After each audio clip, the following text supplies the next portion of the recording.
ঈশ্বৰে কাক জুখিলে আৰু ওজনত কম পালে তেওঁৰ অৱস্থা কি হ'ল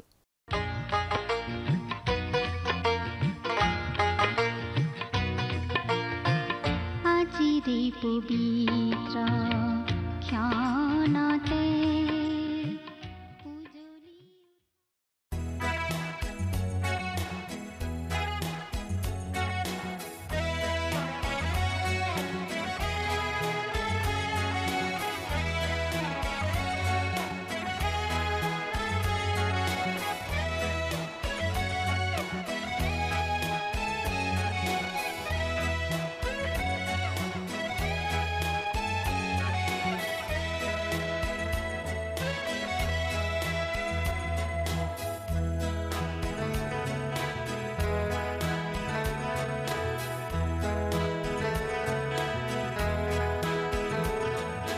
যিছু তোমাকে প্ৰাৰ্থিছো আজি কাতৰে মাতিছো আজি আমি প্ৰভু যিছু তোমাকে প্ৰাৰ্থিছো আজি কাতৰে মাতিছো আজি আমি প্ৰভু যিছু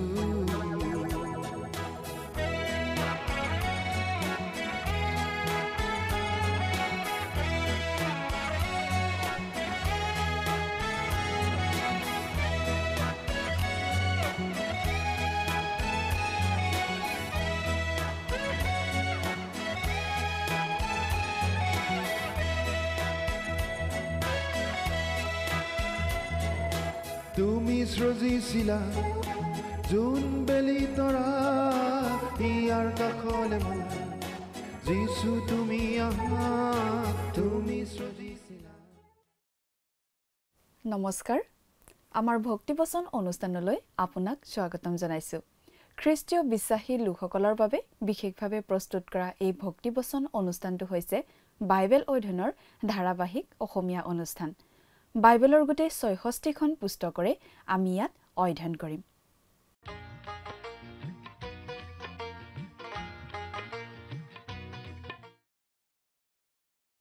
প্ৰিয় দৰ্শক আপুনি যদি আমাৰ এই অনুষ্ঠানটো নিয়মিতভাৱে শুনি আছে তেনেহলে আপুনি নিশ্চয় জানে যে আমি আগৰটো অনুষ্ঠানত বাইবেলৰ পুৰণি নিয়ম খণ্ডৰ দানিয়েল নামৰ পুস্তকখনৰ ৫ নম্বৰ অধ্যায়ৰ ২০ নম্বৰ পদৰ পৰা ৩১ নম্বৰ পদলৈকে পঢ়ি তাৰ ভিত্তিত আগবঢ়োৱা আলোচনা শুনিবলৈ পাইছিলোঁ আজিৰ অনুষ্ঠানত এই দানিয়েল পুস্তকৰ ৬ নম্বৰ অধ্যায়ৰ ১ নম্বৰ পদৰ পৰা ২৮ নম্বৰ পদলৈকে পঢ়ি তাৰ ভিত্তিত আলোচনা আগবঢ়োৱা হ'ব বেলশছৰ ৰজাই ভোজ ভাত খোৱা সময়তে এখন হাত ওলাই বেৰত মিনে মিনে টিকেল উফৰচিন বুলি লিখিলে তাৰ অৰ্থ কি বুজাবলৈ দানিয়েলক মাতি অনা হ'ল দানিয়েলে ক'লে যে ঈশ্বৰে বেলশছৰৰ অহংকাৰ খৰ্ব কৰিব তেওঁক জুখি চাই ওজনত কম পোৱা গ'ল সেই সময়তে মাদিয়াসকলে বেবিলনৰ দেৱালৰ তলেৰে খালৰ পানী বৈ যোৱা বাটটোৰে সোমাই নগৰখনত প্ৰৱেশ কৰিলে বেলশছৰক বধ কৰা হ'ল দানিয়েল পুস্তকৰ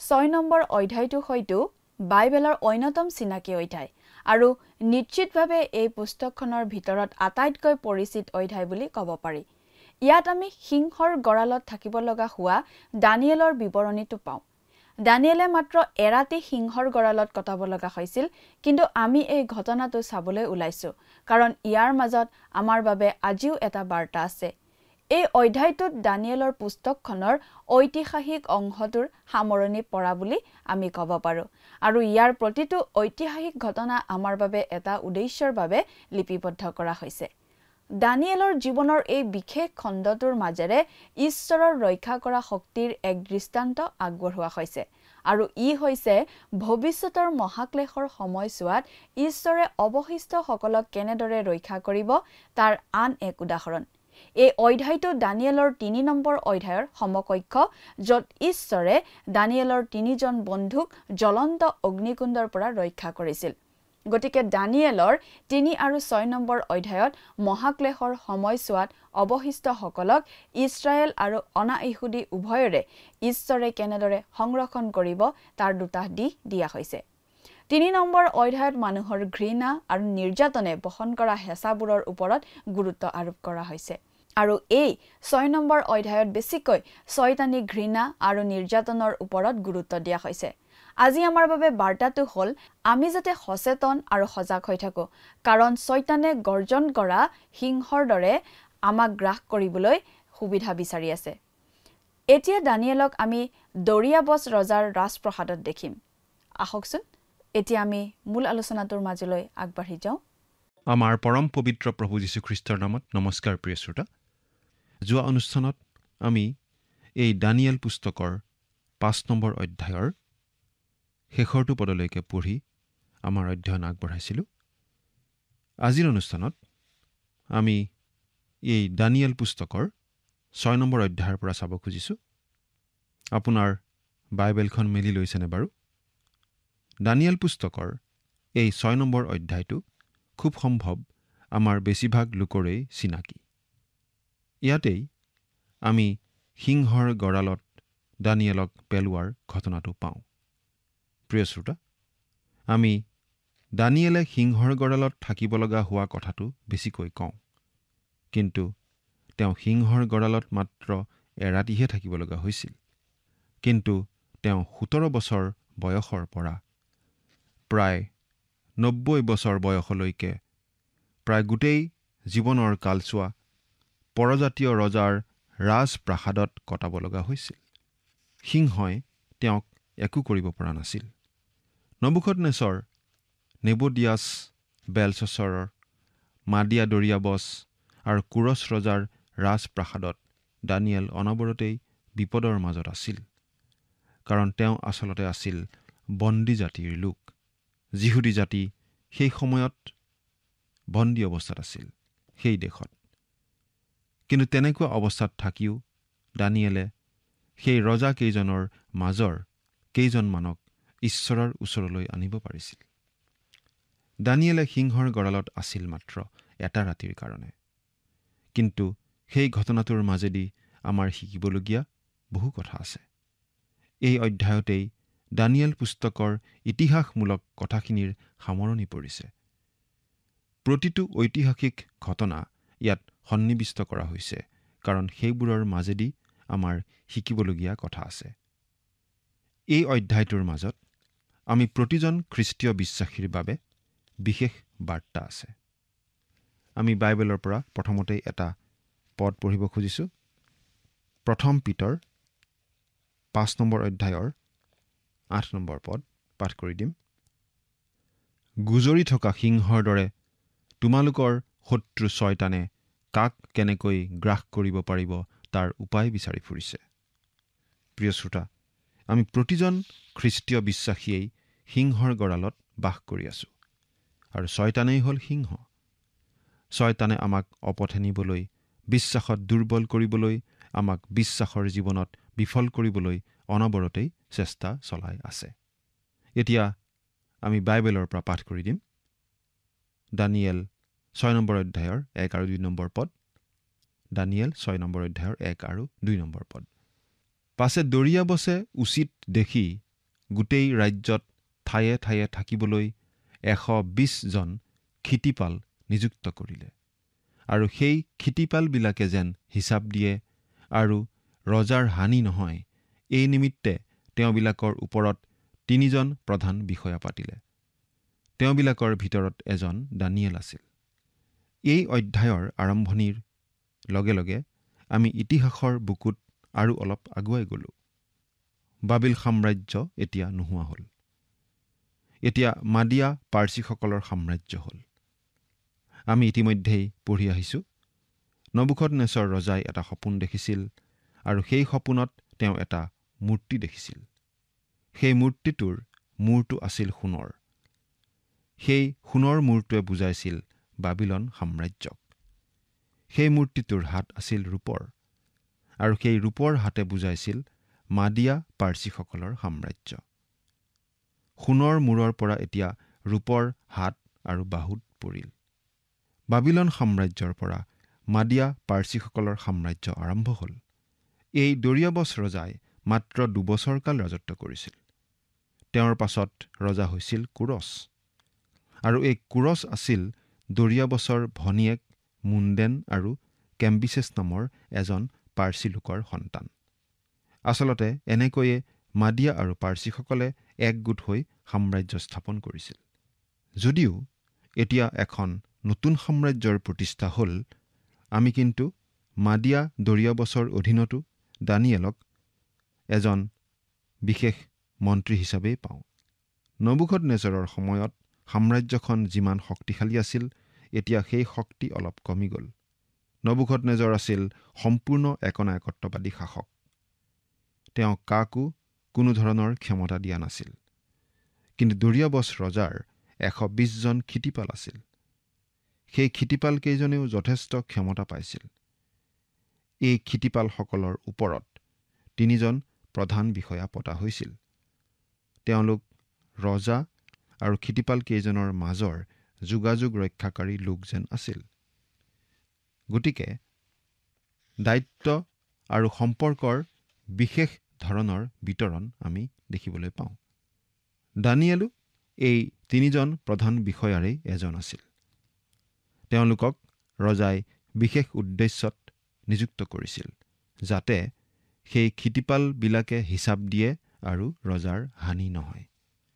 সেই উদ্দেশ্যেৰেই এওঁলোকক নিযুক্তি দিয়া হৈছিল। অৰ্থাৎ এই প্ৰধান বিষয়াকেইজনৰ দায়িত্ব অতি গধুৰ আছিল। এই 3জন প্ৰধান বিষয়াৰ ভিতৰত দানিয়েল প্ৰধান আছিল।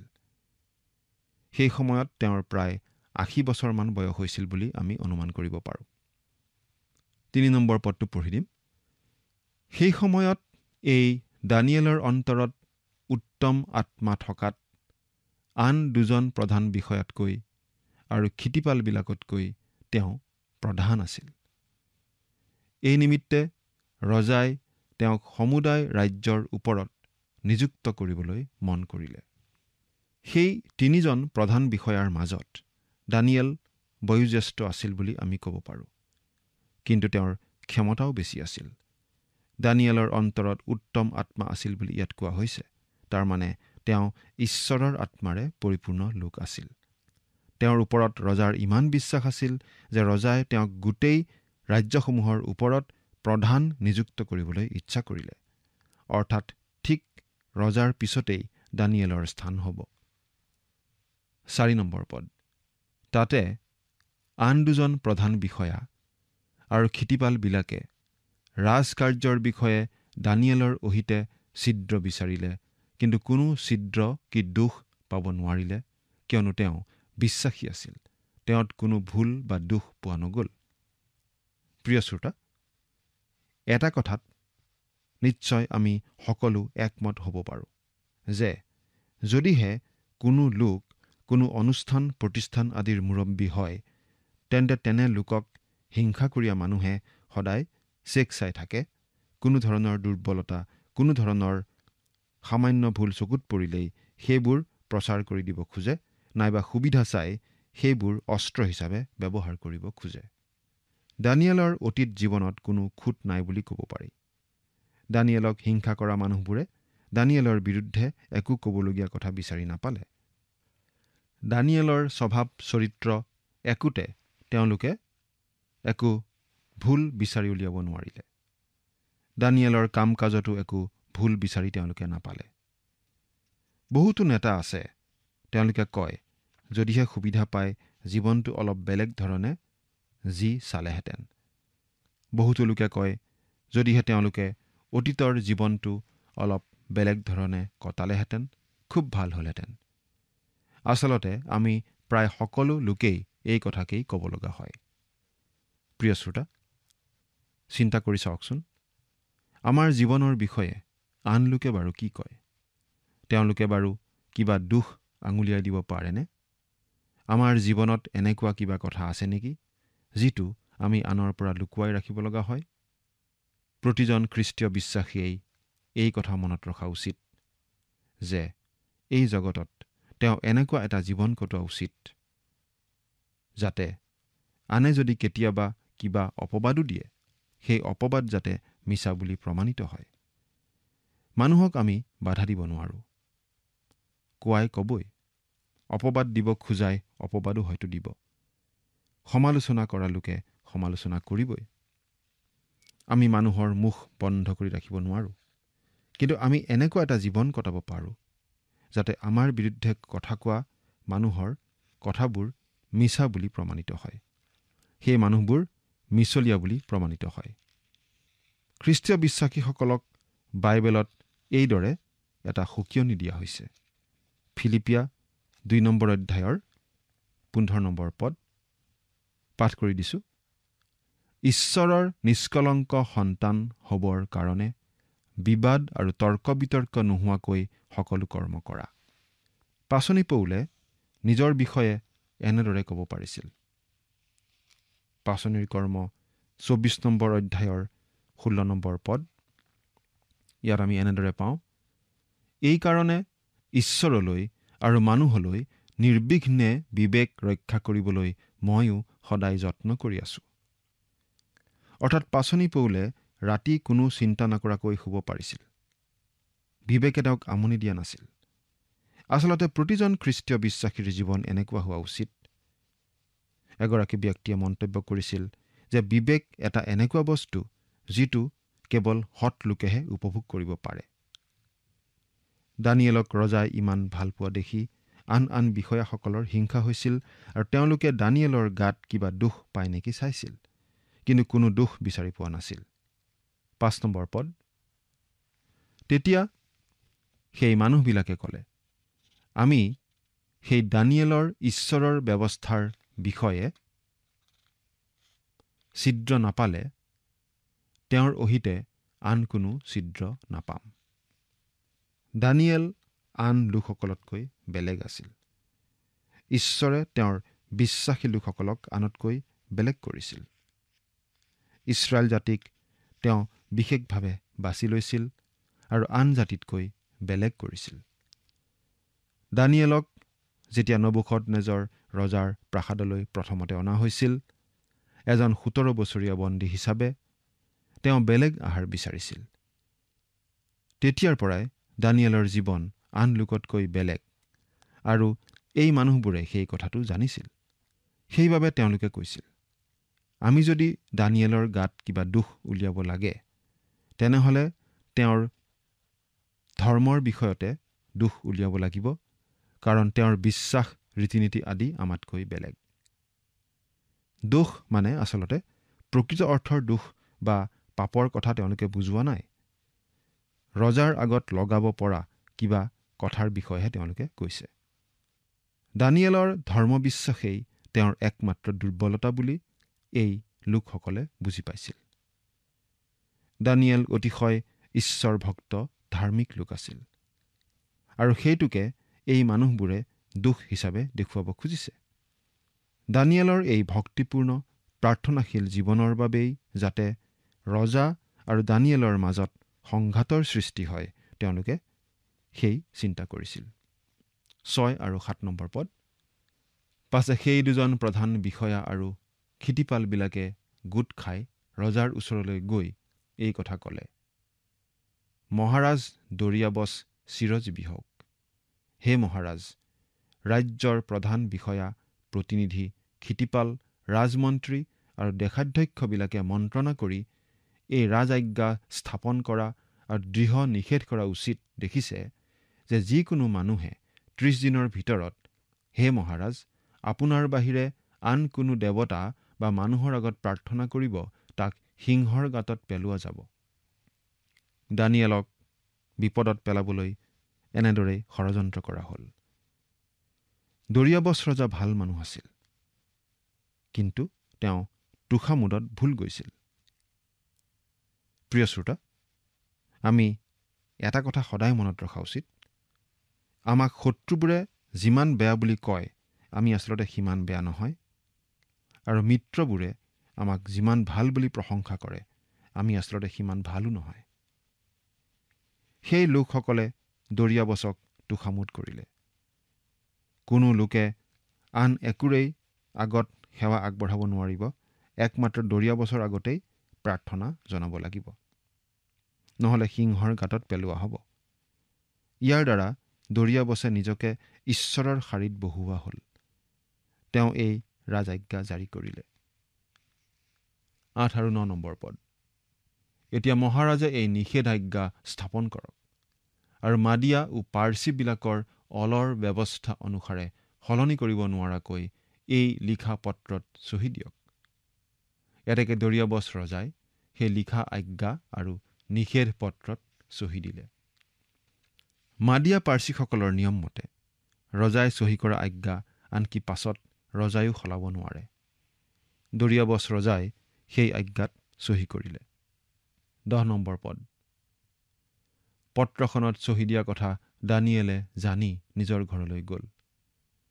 সেই সময়ত তেওঁৰ ওপৰ কোঠালিৰ যি খিৰিকী দুৱাৰবোৰ জিৰচালেমৰ ফালে আছিল সেইবোৰ মেলা আছিল আৰু তেওঁ আগেয়ে কৰা নিচিনাকৈ দিনটোৰ ভিতৰত 3 বাৰ আঁঠু পাৰি নিজ ঈশ্বৰৰ আগত প্ৰাৰ্থনা আৰু তেওঁৰ স্তুতি গান কৰিলে। এই নতুন আজ্ঞাৰ কথা দানিয়েলে শুনিলে যে কোনেও দৰিয়াবছ ৰজাৰ বাহিৰে আন কাৰো আগত প্ৰাৰ্থনা জনাব নোৱাৰিব, জনালেই সিংহৰ গঁড়ালত পেলোৱা হ'ব। কিন্তু দানিয়েলে গৈ নিজৰ কোঠালিত জিৰচালেমৰ পিনৰ খিৰিকী খুলি প্ৰাৰ্থনা কৰিলে।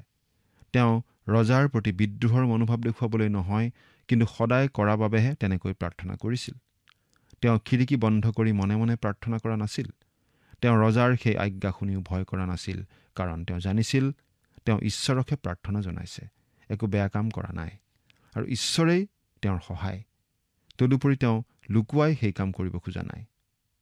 তেওঁ আঁঠু কাঢ়ি প্ৰাৰ্থনা কৰিছিল। প্ৰাৰ্থনা কৰোঁতে আঁঠু কঢ়াটো উত্তম অভ্যাস। আমি আমাৰ ব্যক্তিগত প্ৰাৰ্থনাৰ সময়ত আঁঠু কাঢ়িবলৈ অভ্যাস কৰাটো নিশ্চয় ভাল কথা। দানিয়েলে জিৰচালেমলৈ মুখ কৰি প্ৰাৰ্থনা কৰিছিল। সেয়াই আছিল তেওঁৰ প্ৰাৰ্থনাৰ দিশ। সেই দিশ তেওঁ সলনি কৰিব খোজা নাছিল। ৰজাৰ আজ্ঞাই তেওঁৰ প্ৰাৰ্থনাৰ দিশ সলনি কৰিব পৰা নাছিল। সেই সময়ত যিহুদী মানুহবোৰে জিৰচালেমৰ পৰা আঁতৰত থাকিলে প্ৰাৰ্থনা কৰা সময়ত জিৰচালেমলৈ মুখ কৰি প্ৰাৰ্থনা কৰিছিল। কিন্তু আজি আমাৰ বাবে কোনো বিশেষ ঠাইক উচ্চ স্থান দিয়া হোৱা নাই। প্ৰভু যীশুৱে এনেদৰে কৈছিল, যোহন 4 নম্বৰ অধ্যায়ৰ 21 আৰু 24 নম্বৰ পদ। যীশুৱে তেওঁক ক'লে, হে নাৰী, মোত বিশ্বাস কৰা, যি কালত তোমালোকে এই পৰ্বতত নাইবা জিৰচালেম নগৰত পিতৃৰ ভজনা নকৰিবা, সেই কাল আহিছে। ঈশ্বৰেই আত্মা আৰু তেওঁৰ ভজনা কৰাবিলাকে আত্মাৰে আৰু সত্যৰে তেওঁৰ ভজনা কৰিব লাগে। এতিয়া 11 নম্বৰ পদটো পঢ়িছোঁ। তেতিয়া সেই মানুহবিলাকে গোট খাই আহি দানিয়েলক তেওঁৰ ঈশ্বৰৰ আগত প্ৰাৰ্থনা আৰু মিনতি কৰা পালে। সেই মানুহকেইজনে দানিয়েলে প্ৰাৰ্থনা কৰালৈ বাট চাই আছিল। আচলতে তাৰ দ্বাৰা দানিয়েলক প্ৰশংসা কৰাৰ নিচিনা হ'ল, কাৰণ তেওঁ যে প্ৰাৰ্থনা কৰাত ইমান নিয়মীয়া সেই কথাটো তেওঁলোকে স্বীকাৰ কৰিলে। তদুপৰি ৰজাৰ আজ্ঞা শুনিও যে ভয় নকৰি তেওঁ প্ৰাৰ্থনা কৰিছে সেই কথাও সেই মানুহবোৰে অনুমান কৰিছিল। 12 পৰা 15 পদ। তাতে তেওঁলোকে গৈ নিষেধ পত্ৰৰ বিষয়ে ৰজাক ক'লে, বোলে যিকোনো মানুহে 30 দিনৰ ভিতৰত হে মহাৰাজ, আপোনাৰ বাহিৰে আন কোনো দেৱতা বা মানুহৰ আগত প্ৰাৰ্থনা কৰিব, তাক সিংহৰ গাঁতত পেলোৱা যাব। এনে নিষেধ পত্ৰত জানো আপুনি চহী দিয়া নাই? ৰজাই উত্তৰ কৰিলে, হয়, মাদিয়া আৰু পাৰ্চীবিলাকৰ অলৰ ব্যৱস্থা অনুসাৰে সেই কথা থিৰ কৰা হ'ল। তেতিয়া তেওঁবিলাকে ৰজাৰ আগত উত্তৰ দি ক'লে, হে মহাৰাজ, দেশান্তৰিত যিহুদীবিলাকৰ মাজৰ যি দানিয়েল, তেওঁ আপোনাক আৰু আপুনি চহী দিয়া নিষেধ পত্ৰকো নামানে, কিন্তু প্ৰতিদিনে 3 বাৰ প্ৰাৰ্থনা কৰে। তাতে ৰজাই সেই কথা শুনি অতিশয় বেজাৰ পালে আৰু দানিয়েলক ৰক্ষা কৰিবলৈ বৰ মন কৰিলে আৰু বেলি মাৰ নোযোৱালৈকে তেওঁক উদ্ধাৰ কৰিবলৈ অনেক যত্ন কৰিলে। পাছে সেই মানুহবিলাকে আকৌ গোট খাই ৰজাৰ ওচৰলৈ গৈ ৰজাক ক'লে, হে মহাৰাজ, আপুনি জানিব যে ৰজাই স্থাপন কৰা কোনো নিষেধাজ্ঞা বা বিধি সলনি হ'ব নোৱাৰে, মাদিয়া আৰু পাৰ্চীবিলাকৰ এই ব্যৱস্থা। দানিয়েলে ৰজাৰ আজ্ঞা অৱমাননা কৰা বুলি জনোৱা হ'ল।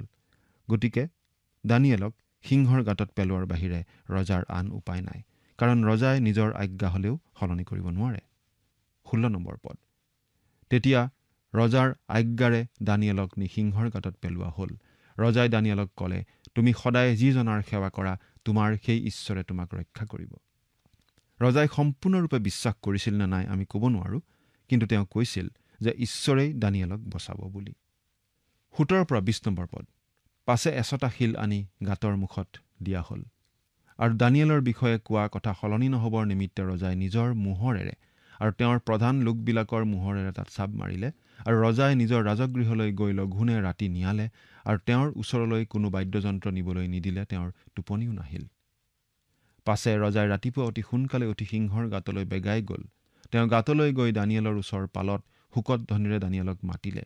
ৰজাই দানিয়েলক ক'লে, হে জীৱন্ত ঈশ্বৰৰ দাস দানিয়েল, তুমি সদায় যিজনাৰ সেৱা কৰা, তোমাৰ সেই ঈশ্বৰে সিংহবোৰৰ পৰা তোমাক ৰক্ষা কৰিব পাৰিলেনে? ৰজাই দানিয়েলৰ পৰা উত্তৰ পাবলৈ আশা কৰিছিল নে নাই আমি ক'ব নোৱাৰোঁ, কিন্তু দানিয়েলে উত্তৰ দিলে। দানিয়েলৰ 3 বন্ধুক জুইৰ গৰাহৰ পৰা বচোৱাৰ নিচিনাকৈ দানিয়েলক সিংহৰ গৰাহৰ পৰা ঈশ্বৰে বচালে। দানিয়েলক ৰজাই ভাল পাইছিল, গতিকে ৰজা আনন্দিত হ'ল। কিন্তু দানিয়েলক মাৰিবলৈ ষড়যন্ত্ৰ কৰা লোককেইজনক সপৰিয়ালে সিংহৰ গঁড়ালত পেলোৱা হ'ল। এই কথা আমি পঢ়িবলৈ পাওঁ 23 আৰু 24 নম্বৰ পদত। দৰিয়াবছ ৰজাই সেই দানিয়েলৰ যোগেদিয়েই ঈশ্বৰক চিনি পালে আৰু সেই ঈশ্বৰকেই ভয় ভক্তি কৰিবলৈ, উপাসনা কৰিবলৈ গোটেই ৰাজ্যতেই তেওঁ আজ্ঞা জাৰি কৰিলে। এই কথা আমি পাওঁ 25 পদৰ পৰা 27 নম্বৰ পদলৈ পঢ়িলে। 28 নম্বৰ পদ, এইদৰে দানিয়েল দৰিয়াবছৰ আৰু পাৰস্যৰ কুৰছৰ ৰাজত্বৰ সময়ত ভাগ্যৱান হৈ উঠিল। দানিয়েল কুৰছ ৰজাৰ ৰাজত্বৰ সময়লৈকে ৰজাৰ মান সন্মান লাভ কৰি থাকিল, উচ্চ পদত অধিষ্ঠিত হৈ থাকিল। প্ৰিয় শ্ৰোতা, ঈশ্বৰে আমাক যিকোনো পৰিস্থিতিৰ পৰা উদ্ধাৰ কৰিব পাৰে বুলি আপুনি বাৰু সদায় মনত ৰাখেনে? চিন্তা কৰি চাওকচোন। ঈশ্বৰে আমাক আশীৰ্বাদ কৰক। আমেন।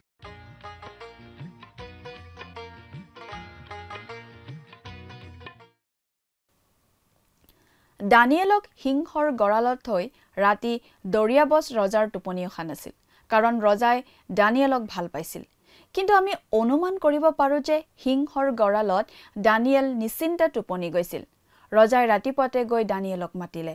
দানিয়েল জীয়াই আছিল বুলি ৰজাই অনুমান কৰিছিল নে নাই আমি নাজানো, কিন্তু দানিয়েলে সিংহৰ গঁড়ালৰ পৰা ৰজাক উত্তৰ দিছিল। দানিয়েলৰ 3 বন্ধুক ঈশ্বৰে যেনেদৰে অগ্নিকুণ্ডৰ পৰা ৰক্ষা কৰিছিল, ঠিক তেনেদৰে দানিয়েলকো ৰক্ষা কৰিছিল। দৰিয়াবছ ৰজাই দানিয়েলক ভাল পাইছিল আৰু দানিয়েল তেনেদৰে ৰক্ষা পৰাৰ বাবে অতিশয় আনন্দিত হৈছিল। নবুখুদনেছৰ ৰজাৰ নিচিনাকৈ দৰিয়াবছ ৰজায়ো দানিয়েলৰ ঈশ্বৰে প্ৰকৃত ঈশ্বৰ বুলি স্বীকাৰ কৰিছিল। প্ৰিয় দৰ্শক, আজিলৈ আমাৰ অনুষ্ঠানটো ইমানতে সামৰণি মাৰিব খুজিছোঁ। পৰৱৰ্তী অনুষ্ঠানত আপোনালোকক পুনৰ লগ পোৱাৰ আশা ৰাখিছোঁ। সামৰণি মৰাৰ আগতে আহকচোন আমি খন্তেক প্ৰাৰ্থনাত মূৰ্ণত কৰোঁ হওক। স্বৰ্গত থকা অতি মৰমীয়াল দয়ালু পিতৃ ঈশ্বৰ, প্ৰভু তোমাক ধন্যবাদ দিছোঁ। সুন্দৰ সময় প্ৰভু তুমি আমাক দিয়াৰ বাবে, তোমাৰ পবিত্ৰ বাক্য অধ্যয়নৰ বাবে। দয়ালু মৰমীয়াল পিতৃ ঈশ্বৰ, এইমতে প্ৰাৰ্থনা কৰিছোঁ প্ৰতিজন দৰ্শকসকলৰ বাবে। তুমি তেওঁলোকক প্ৰভু তোমাৰ বাক্য বুজাত সহায় কৰা আৰু আজিৰ তোমাৰ পবিত্ৰ বাক্য অধ্যয়নৰ যোগেদি প্ৰভু, যদি কোনো সন্তানে তেওঁলোকে নিজৰ জীৱনটো সলনি কৰিব বিচাৰিছে বা সিদ্ধান্ত লৈছে প্ৰভু সম্পূৰ্ণৰূপে সলনি হোৱাত তেওঁলোকৰ জীৱন, প্ৰভু তুমি আশীৰ্বাদ কৰিবা, যাতে প্ৰভু সেইমতে তেওঁলোকে কৰা সিদ্ধান্তত প্ৰভু অটল হৈ থাকিব পাৰে আৰু বিশ্বাসত যাতে প্ৰভু তেওঁলোকে বৃদ্ধি পাই গৈ থাকিব পাৰে, তেনে আশীৰ্বাদ প্ৰভু তুমি দান কৰিবা। দয়ালু মৰমীয়াল পিতৃ ঈশ্বৰ, আৰু তেওঁলোকৰ সকলো প্ৰয়োজনসমূহ তুমি পূৰণ কৰিবা। এই সকলো যাচনা মহান ত্ৰাণকৰ্তা প্ৰভু যীশুখ্ৰীষ্টৰ নামত অৰ্পণ কৰিলোঁ। আমেন। প্ৰিয় দৰ্শক, যোৱা অনুষ্ঠানৰ প্ৰশ্নটোৰ শুদ্ধ উত্তৰটো হৈছে অপশ্যন এ, ওজন। আজিৰ অনুষ্ঠানৰ ওপৰত আধাৰিত প্ৰশ্নটো হৈছে দানিয়েলৰ ঈশ্বৰৰ আগত কেনেদৰে প্ৰাৰ্থনা কৰাৰ অভ্যাস আছিল? অপশ্যন এ, আঁঠু কাঢ়ি, অপশ্যন বি, মাটিত পৰি, অপশ্যন চি, চট কাপোৰ পিন্ধি, অপশ্যন ডি, গাত ছাই ঘঁহি। প্ৰিয় দৰ্শক, আজিৰ প্ৰশ্নৰ সঠিক উত্তৰটো অহাকালি সন্ধিয়া 6 বজাৰ আগেয়ে আপোনাৰ নাম আৰু সম্পূৰ্ণ ঠিকনাৰে সৈতে আমালৈ 7429840242 নম্বৰত SMS নাইবা হোৱাটছআপ যোগে প্ৰেৰণ কৰক। প্ৰিয় দৰ্শক, যদি আপোনাৰ এই অনুষ্ঠানটি শুনি ভাল লাগিছে, তেনেহ'লে এই নম্বৰত এটি মিছ কল দিয়ক। ইয়াৰ যোগেদি আপুনি পৰৱৰ্তী অনুষ্ঠানত বিজয়ী হ'ব পাৰে।